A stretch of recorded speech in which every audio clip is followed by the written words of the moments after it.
بسم اللہ الرحمن الرحیم۔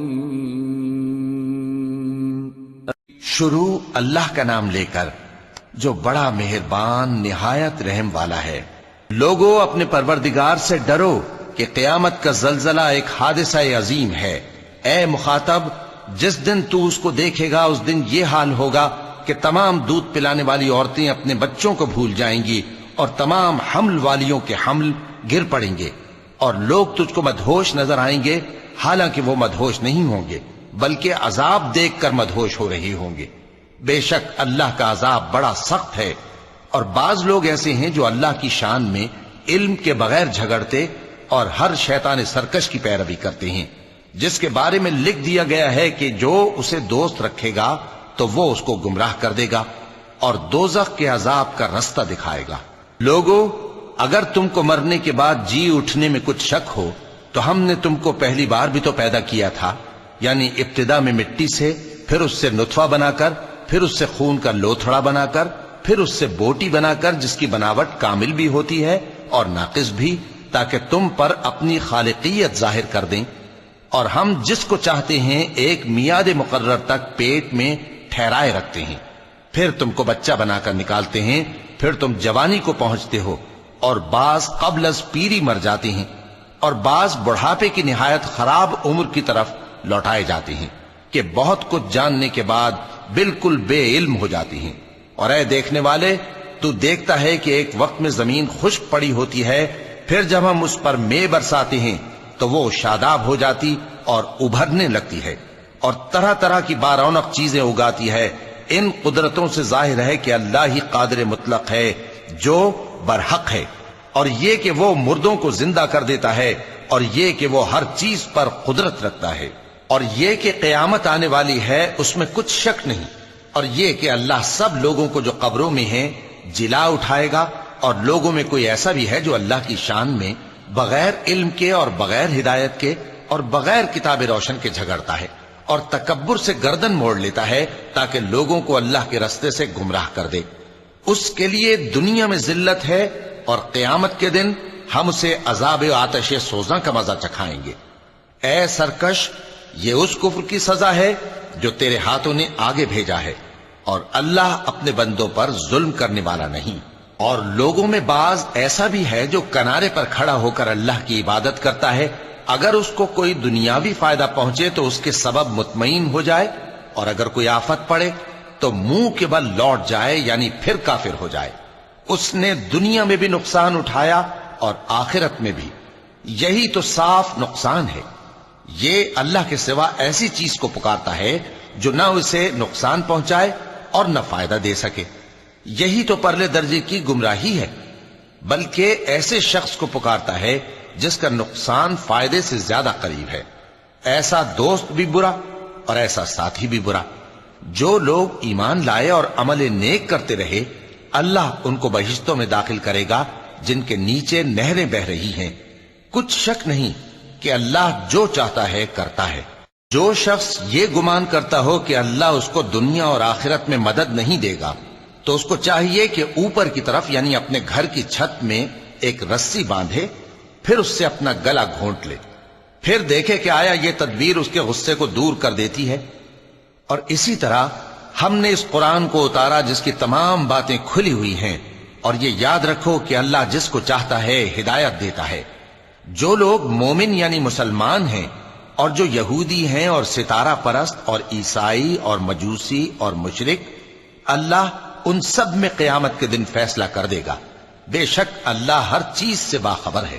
کیا تم نے نہیں دیکھا کہ جو مخلوق آسمانوں میں ہے اور جو زمین میں ہے، اور سورج اور چاند اور ستارے اور پہاڑ اور درخت اور چوپائے اور بہت سے انسان اللہ کو سجدہ کرتے ہیں، اور بہت سے ایسے ہیں جن پر عذاب ثابت ہو چکا ہے، اور جس شخص کو اللہ ذلیل کرے اس کو کوئی عزت دینے والا نہیں۔ بے شک اللہ جو چاہتا ہے کرتا ہے۔ چونکہ آیت سجدہ تلاوت کی گئی لہذا سامعین پر سجدہ واجب ہے۔ یہ دو فریق ایک دوسرے کے دشمن اپنے پروردگار کے بارے میں جھگڑتے ہیں تو جو کافر ہیں ان کے لیے آگ کے کپڑے قطع کیے جائیں گے اور ان کے سروں پر جلتا ہوا پانی ڈالا جائے گا۔ اس سے ان کے پیٹ کے اندر کی چیزیں اور کھالیں گل جائیں گی، اور ان کے مارنے کے لیے لوہے کے ہتھوڑے ہوں گے۔ جب وہ چاہیں گے کہ اس رنج و تکلیف کی وجہ سے دوزخ سے نکل جائیں تو پھر اسی میں لوٹا دیے جائیں گے، اور کہا جائے گا کہ جلنے کے عذاب کا مزہ چکھتے رہو۔ جو لوگ ایمان لائے اور عمل نیک کرتے رہے، اللہ ان کو بہشتوں میں داخل کرے گا جن کے تلے نہریں بہ رہی ہیں، وہاں ان کو سونے کے کنگن پہنائے جائیں گے اور موتی، اور وہاں ان کا لباس ریشمی ہوگا، اور ان کو اچھی بات کی طرف رہنمائی کی گئی اور خوبیوں والے مالک کی راہ بتائی گئی۔ جو لوگ کافر ہیں اور لوگوں کو اللہ کے رستے سے اور مسجد حرام سے، جسے ہم نے لوگوں کے لیے یکساں عبادت گاہ بنایا ہے، روکتے ہیں، خواہ وہ وہاں کے رہنے والے ہوں یا باہر سے آنے والے، اور جو اس میں شرارت سے کجروی و کفر کرنا چاہے تو اس کو ہم درد دینے والے عذاب کا مزہ چکھائیں گے۔ اور ایک وقت تھا جب ہم نے ابراہیم کو خانہ کعبہ کا مقام بتا دیا اور ارشاد فرمایا کہ میرے ساتھ کسی چیز کو شریک نہ کیجو، اور طواف کرنے والوں اور قیام کرنے والوں اور رکوع کرنے والوں اور سجدہ کرنے والوں کے لیے میرے گھر کو صاف رکھا کرنا، اور لوگوں میں حج کے لیے اعلان کر دو کہ تمہاری طرف پیدل اور دبلے دبلے اونٹوں پر جو دور دراز رستوں سے چلے آتے ہوں سوار ہو کر چلے آئیں، تاکہ اپنے فائدے کے کاموں کے لیے حاضر ہوں۔ اور قربانی کی ایام معلوم میں مویشی چوپایوں کے ذبح کے وقت جو اللہ نے ان کو دیے ہیں ان پر اللہ کا نام لیں۔ اب اس میں سے تم خود بھی کھاؤ اور خستہ حال ضرورت مند کو بھی کھلاؤ۔ پھر چاہیے کہ لوگ اپنا میل کچیل دور کریں اور منتیں پوری کریں، اور اس قدیم گھر یعنی بیت اللہ کا طواف کریں۔ یہ ہمارا حکم ہے، اور جو شخص ادب کی چیزوں کی جو اللہ نے مقرر کی ہیں تعظیم کرے تو یہ اس کے پروردگار کے نزدیک اس کے حق میں بہتر ہے۔ اور تمہارے لیے مویشی حلال کر دیے گئے ہیں سوائے ان کے جو تمہیں پڑھ کر سنائے جاتے ہیں، تو بتوں کی پلیدی سے بچو اور جھوٹی بات سے پرہیز کرو، صرف ایک اللہ کے ہو کر اور اس کے ساتھ شریک نہ ٹھہرا کر۔ اور جو شخص کسی کو اللہ کے ساتھ شریک مقرر کرے تو وہ گویا ایسا ہے جیسے آسمان سے گر پڑے، پھر اس کو پرندے اچک لے جائیں یا ہوا کسی دور کی جگہ اڑا کر پھینک دے۔ یہ ہمارا حکم ہے، اور جو شخص ادب کی چیزوں کی جو اللہ نے مقرر کی ہیں تعظیم کرے تو یہ کام دلوں کی پرہیزگاری سے ہے۔ ان میں ایک وقت مقرر تک تمہارے لیے فائدے ہیں، پھر ان کو اس قدیم گھر یعنی بیت اللہ تک پہنچنا اور ذبح ہونا ہے۔ اور ہم نے ہر ایک امت کے لیے قربانی کا طریق مقرر کر دیا ہے، تاکہ جو مویشی چوپائے اللہ نے ان کو دیے ہیں ان کے ذبح کرنے کے وقت ان پر اللہ کا نام لیں۔ سو تمہارا معبود ایک ہی ہے، تو اسی کے فرما بردار ہو جاؤ اور عاجزی کرنے والوں کو خوشخبری سنا دو۔ یہ وہ لوگ ہیں کہ جب اللہ کا نام لیا جاتا ہے تو ان کے دل ڈر جاتے ہیں، اور جب ان پر مصیبت پڑتی ہے تو صبر کرتے ہیں، اور نماز آداب سے پڑھتے ہیں، اور جو مال ہم نے ان کو عطا فرمایا ہے اس میں سے نیک کاموں میں خرچ کرتے ہیں۔ اور قربانی کے اونٹوں کو بھی ہم نے تمہارے لیے اللہ کے شعائر مقرر کیا ہے، ان میں تمہارے لیے فائدے ہیں، تو قربانی کرنے کے وقت قطار باندھ کر ان پر اللہ کا نام لو، پھر جب پہلو کے بل گر پڑیں تو ان میں سے کھاؤ، اور قناعت سے بیٹھ رہنے والوں اور سوال کرنے والوں کو بھی کھلاؤ۔ اس طرح ہم نے ان کو تمہارے زیر فرمان کر دیا ہے تاکہ تم شکر کرو۔ اللہ تک نہ ان کا گوشت پہنچتا ہے اور نہ خون، بلکہ اس تک تمہاری پرہیزگاری پہنچتی ہے۔ اسی طرح اللہ نے ان کو تمہارے زیر فرمان کر دیا ہے تاکہ اس بات کے بدلے کہ اس نے تم کو ہدایت بخشی ہے اسے بزرگی سے یاد کرو۔ اور اے پیغمبر، نیکوکاروں کو خوشخبری سنا دو، اللہ تو مومنوں سے ان کے دشمنوں کو ہٹاتا رہتا ہے۔ بے شک اللہ کسی خیانت کرنے والے ناشکرے کو دوست نہیں رکھتا۔ جن مسلمانوں سے خواہ مخواہ لڑائی کی جاتی ہے ان کو اجازت ہے کہ وہ بھی لڑیں، کیونکہ ان پر ظلم ہو رہا ہے، اور اللہ ان کی مدد کرے گا، وہ یقیناً ان کی مدد پر قادر ہے۔ یہ وہ لوگ ہیں کہ اپنے گھروں سے ناحق نکال دیے گئے، انہوں نے کچھ قصور نہیں کیا، ہاں یہ کہتے ہیں کہ ہمارا پروردگار اللہ ہے۔ اور اگر اللہ لوگوں کو ایک دوسرے سے نہ ہٹاتا رہتا تو خانقاہیں اور گرجے اور یہودیوں کے عبادت خانے اور مسلمانوں کی مسجدیں جن میں اللہ کا کثرت سے ذکر کیا جاتا ہے گرائی جا چکی ہوتی۔ اور جو شخص اللہ کی مدد کرتا ہے اللہ اس کی ضرور مدد کرتا ہے، بے شک اللہ توانا ہے، غالب ہے۔ یہ وہ لوگ ہیں کہ اگر ہم ان کو ملک میں حکومت دے دیں تو نماز قائم کریں اور زکوٰۃ ادا کریں اور نیک کام کرنے کا حکم دیں اور برے کاموں سے منع کریں، اور سب کاموں کا انجام اللہ ہی کے اختیار میں ہے۔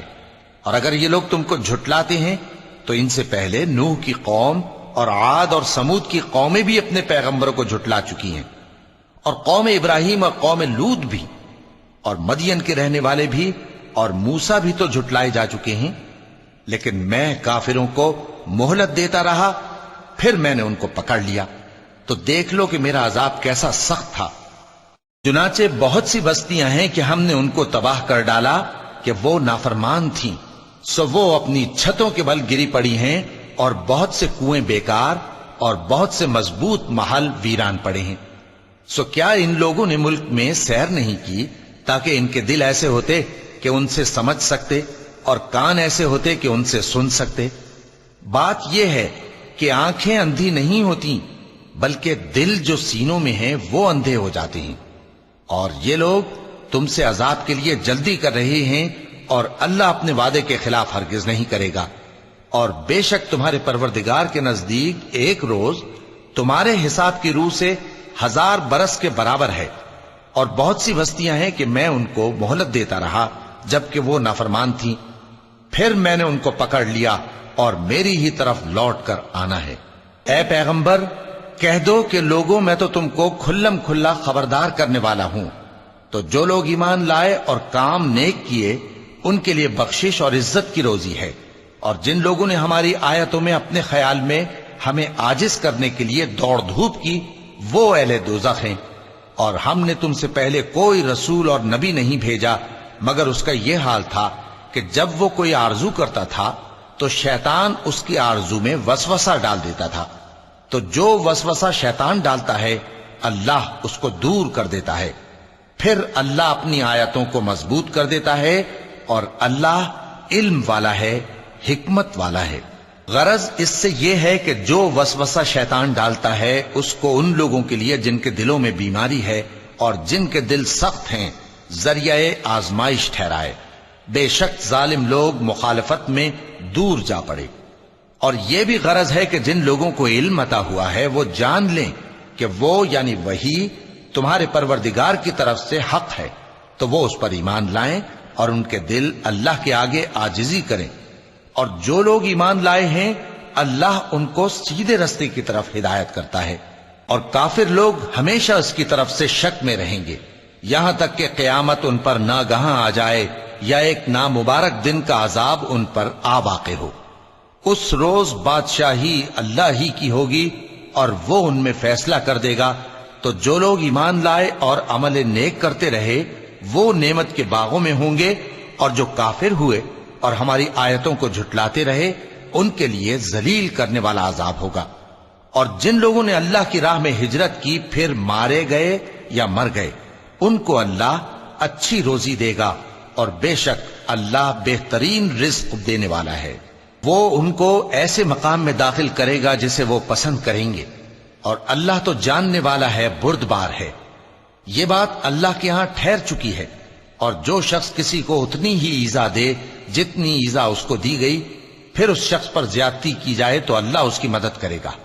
بے شک اللہ معاف کرنے والا ہے، بخشنے والا ہے۔